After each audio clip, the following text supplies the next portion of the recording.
Okay, last but not least, the neutral legendaries. Balram Shield. Yeah, this card, in my opinion, is pretty bad because your opponent will just attack face with his minions. So you kinda really need this to combine with something like TomForAuir Protector or maybe Defender of Argus or Spare Parts or something like that to give it taunt.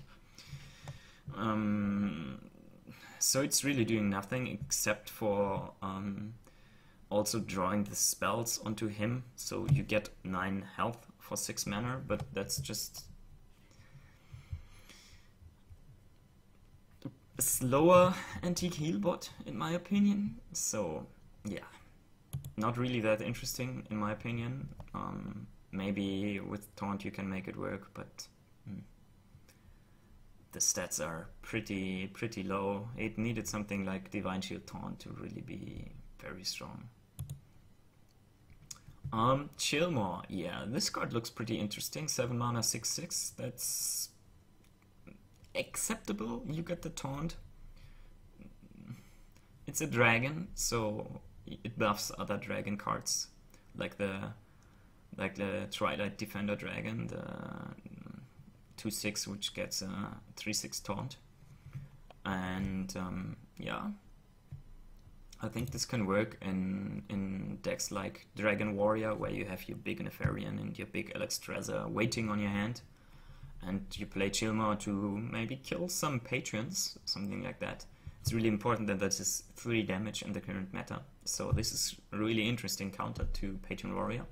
And what's also really interesting that the opponent doesn't know if the death rattle will trigger or not. Even if you play dragon after dragon and you just hold 1 card, he doesn't know if the death rattle will trigger or not. So sometimes he will play around it and use a spell and the death rattle doesn't even trigger, and then he loses tempo. So interesting card, interesting mechanic. I think people will try this out and construct it.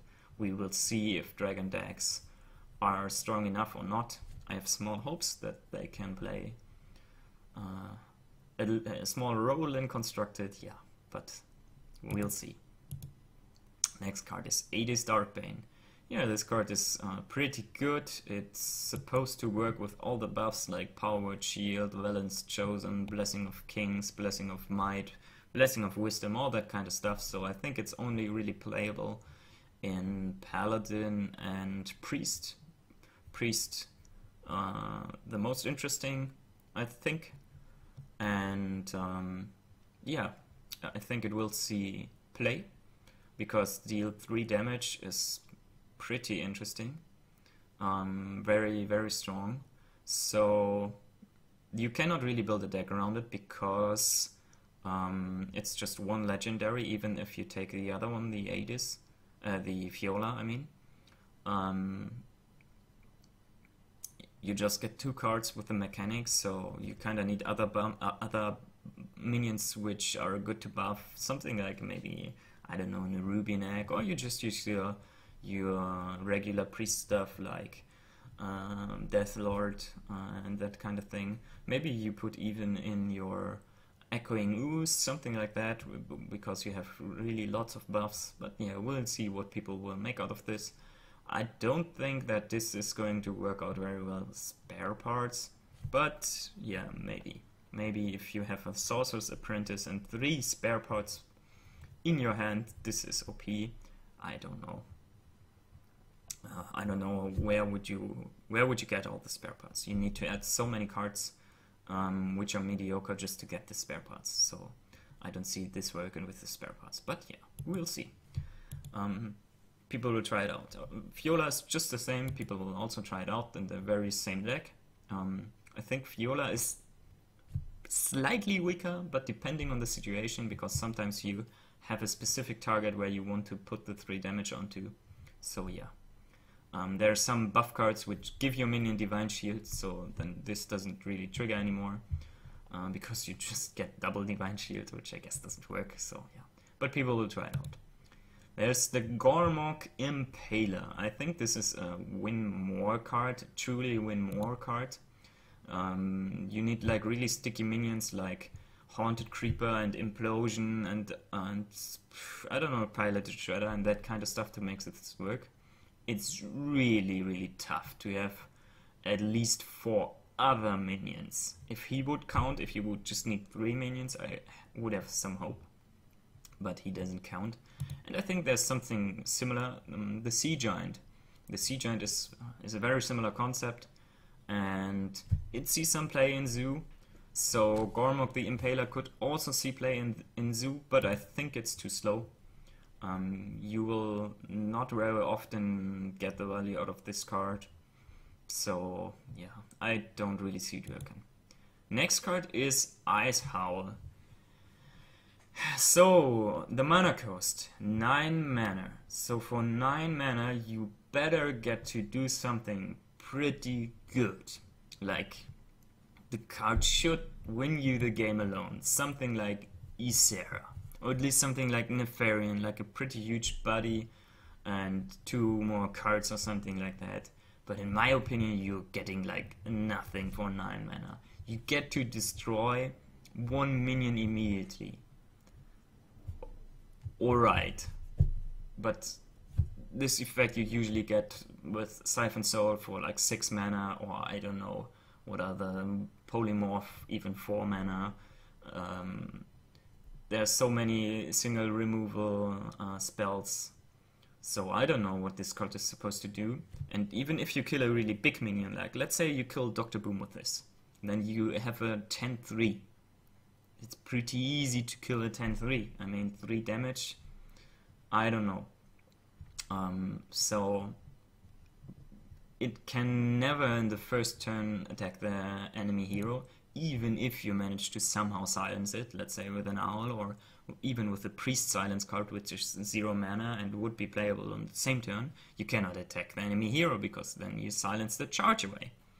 So the card is supposed to kill 1 minion, and on the next turn you can silence this card to attack the face. I don't know, that seems pretty weak to me. For 9 mana,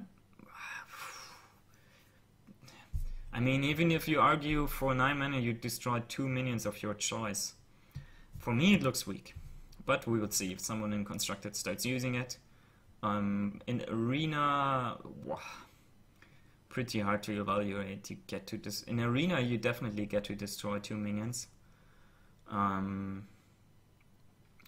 Maybe even of your choice. Maybe oftentimes 3 minions also, but I don't know. It's alright in Arena, I guess. Justicard True Heart. Okay, this card is very, very slow. People have argued that you need to use your hero power 4 times in order to make up for the stats you lose when you play this card on turn 6, because on turn 6 a 6-3 is obviously pretty bad. So most hero powers aren't even receiving that huge effect, like the Hunter, or also the Shaman doesn't really get a huge buff from the Justicard. I don't know.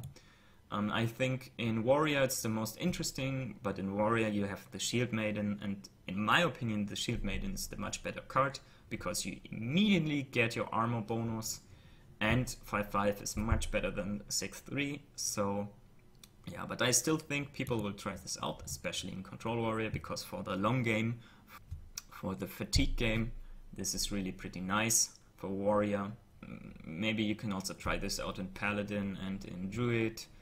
There the doubling seems quite alright, but yeah, if I get this card early, I might test it even in Paladin, but I don't really have high hopes for it. Nexus Champion Serrat. I don't know.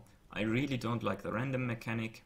I think a card like Lothep is overall better because you get immediate value. And yeah, you have to kind of remove the Nexus Champion Serrat pretty quickly, but 5-4 for 5 mana is also not that impactful. So you need to be ahead on the board to make use of this card. And I really hate the random mechanic. They could have given him something more interesting, like Inspire, add Dark Bomb to your hand, and if it turns out that Dark Bomb is too strong, then take Arcane Shot or something. Like, just you get some damage spell by using Inspire. Would have been pretty interesting to me. then the card is more consistent and you don't just get a random spell. I don't know, a random spell. Then what do you get? Like Sacrificial Pact. Wow. I don't know. And sometimes you get the I don't know, the sprint for the late game. Then you are like, what the fuck? Or do you get the equality when you need the board clear? But I don't know. Yeah, not too exciting to me, this card. Skycap and Craig. This is just so much worse than Doomguard. Really. It's so much worse. It has charge, which I really, really appreciate. I like it, and the artwork is amazing. It's a pirate riding a parrot. I really love it. But it's so weak compared to Doomguard. I don't know. I believe pirate decks, come on. In Arena, this card, I guess it's mediocre. I think even if you play it for 7 mana in Arena, it's okay-ish. And if you even manage to add some pirates to your deck, then it's gonna be alright. But yeah, and in Constructed, I don't really see it with a pirate deck yet, but I believe. The Skeleton Knight, last but not least. Yeah, I don't know what this card is supposed to do. Very weak stats, and then you don't even get the death rattle all the time. No idea what this card should do. Yeah, so that's it. Thanks for watching. Please leave questions and critics in the comments as always, and make sure to participate in the Grand Review Challenge before the forms are closing on Monday. Overall, I must say I'm not pretty excited about the neutral cards. I think the card quality is quite alright. There are many cards which are close to being viable on competitive scene, but not quite good enough. And that's, I think, the point where you want to aim for with an expansion, because if all the cards were like really pushing into the deck list, that would mean that all older cards from older expansions were completely irrelevant, and that would really piss people off and would kind of take the fun away. So you have to really balance it out, and I think Blizzard is doing a pretty good job here by balancing the stuff. All the cards seem pretty balanced. Of course, the Inspire mechanics seems very slow. It might not see much play, but it's opening opportunities for further expansions, and yeah, I like it. The neutral cards are most of the time interesting as budget alternatives for cards which are already existing, like the next Ramas cards, which are pretty expensive to new players. But yeah, so I think overall I'm pretty excited about the expansion. There are some cards I really want to try out, like the Thunderbluff Valiant or the Tuska Jouster. Yeah. Pretty interesting stuff. Alright. Have a nice time. Bye bye.